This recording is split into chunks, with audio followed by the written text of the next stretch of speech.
Hey YouTube, it's HzO and welcome to the 70th episode of Best Tech Info and Rumors. And to start off, I just wanted to quickly talk about the status of the A5 untethered jailbreak for the iPhone 4S and the iPad 2 for 5.0.1. Now, first of all, the other day on Twitter, it was announced that Sarek had helped make major contributions to the untethered A5 jailbreak. And as most of you know, Muscle Nerd is actually working with Pod2G, POSIX Ninja, and Planet Being to create the untethered jailbreak for the iPhone 4S and the iPad 2. So essentially we have a super dev team that's actually working on this jailbreak, and Sarek, the creator of Cydia, actually helped them and provided them with invaluable data that actually helped them to make progress on the jailbreak. After that, Planet Being, one of the members of this new super dev team, tweeted out that they're out of sandbox thanks to Sarek's help and his contributions, and that this untethered jailbreak is turning out to be more complex than Xgold 618.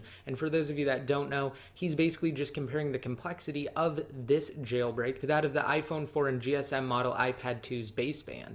So basically he's just saying that this jailbreak is turning out to be more complex than they had initially predicted. And then after that, Pod2G announced on his blog that they made it out of the sandbox and they are still working on getting the untethered jailbreak ready, but that it should only be a matter of days. So hopefully, thanks to these new developments, we will see an untethered jailbreak sometime in the near future, and I don't want to speculate, but hopefully it should be within about a week or less. And always remember that I will keep you guys updated on the status of any jailbreak, whether it be an untethered or tethered jailbreak for the latest iDevices or some of the older iDevices. I will keep you guys updated, so just remember to stay tuned for all of the news related to future jailbreaks, and I will also have you guys covered as far as tutorials go. Kind of along the same lines, Apple released iOS 5.1 Beta 3 the other day, and if you're interested in it, and if you guys want to see what 5.1 Beta 3 brings, then you can check out the link that's down below in the more info, because it does have Apple's changelog. But perhaps the best thing that iOS 5.1 Beta 3 brings, at least for iPhone 4S users, is the reintroduction of something that was missing from the iPhone 4S up until now, and that is the option to actually toggle on or off 3G without having to toggle on or off data completely. So this is really great, and I don't know why Apple changed that in the iPhone 4S, but according to sources, it has made its way onto the iPhone 4S with the release of iOS 5.1 Beta 3. Also, at CES this year, Acer announced a upcoming service that they will offer called Acer Cloud, and essentially it looks a lot like iCloud. If you look at the two different graphics that they used, they almost match up completely. The scheme looks almost identical, and they even used some similar names to Apple to actually name part of their cloud-based service. And the thing that comes to mind right now will be their upcoming cloud-based picture service, and they're calling that PicStream, which is extremely similar to Apple's PhotoStream.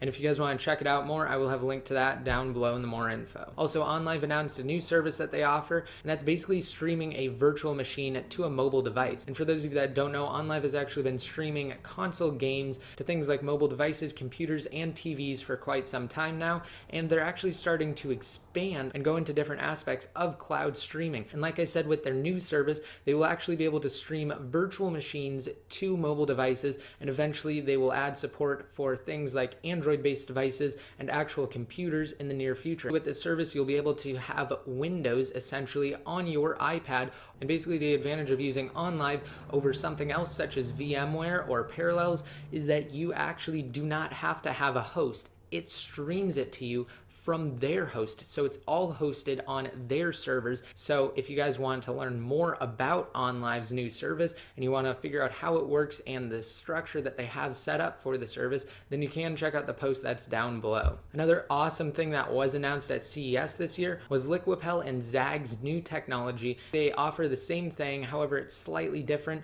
and what it does is it allows them to completely waterproof electronics by using a special form of vapor that bonds with the electronic device, and it prevents water from seeping in, and it also repels it at the same time. So you'd be completely safe if you dropped an iPhone in a lake and you had Liquipel on it. You could pull it out and you could use it. The only difference is that Zag is actually looking to license their technology out to companies such as Apple, so they would actually be able to include that technology in the product itself without having to pay for it on top of the product. Also, Apple sent out invitations for their education, media LTE event that's scheduled to take place on the 19th of this month in New York City. And it's speculated that they will have announcements about iBooks and also that they might break into the textbook industry. Now I'm going to switch gears a little bit and talk about a next generation iPhone rumor. So a new analyst has come forward and they're speculating the next generation iPhone will be sleeker and slimmer than the current iPhone, and it will offer a totally different design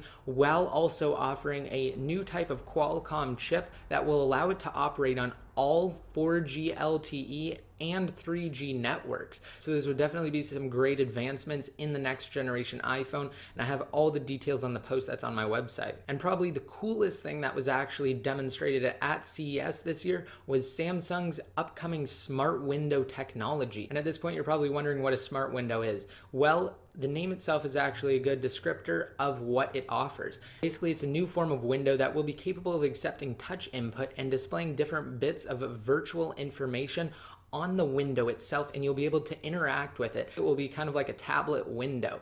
But don't worry, it will be on a one-sided pane, so neighbors looking in through your window won't actually be able to see what you see on your side of the window. So this is some really great technology. It's extremely advanced, and it's set to go into mass production in a couple of months. So with the right price point and the right marketing techniques, it's possible that we could start seeing this type of technology everywhere in a short amount of time. Also, I released 2 new videos since the last episode of Best Tech and Phone Rumors. The first one was a video showing you guys how to root or jailbreak the Amazon Kindle Fire on the latest firmware, and it's definitely a lot easier than the last tutorial I did. And I also did a full and in-depth review on the Sony PlayStation Vita. So if you guys want to see those, I'll have links to them down below, and I'll also have links to everything else I talked about in today's episode. Don't forget that you can gain additional entries to the giveaway I'm doing in collaboration with Friday Night Cranks in this video simply by rating it up, favoriting it, and leaving a comment down below in the comment section with a special phrase. And that special phrase is actually on our semi-new website that we released specifically for this giveaway. And if you guys want more details on the giveaway, and if you guys want to actually know what the phrase is, go to fncicu.com and you'll learn more there. And if you aren't already subscribed and you want to be notified every time I release a new video, just be sure to hit that subscribe button. And if you want to be updated more often, don't forget to like my Facebook fan page, follow my Twitter accounts, and add me to one of your circles on Google+. And until next time, this is ICU signing out.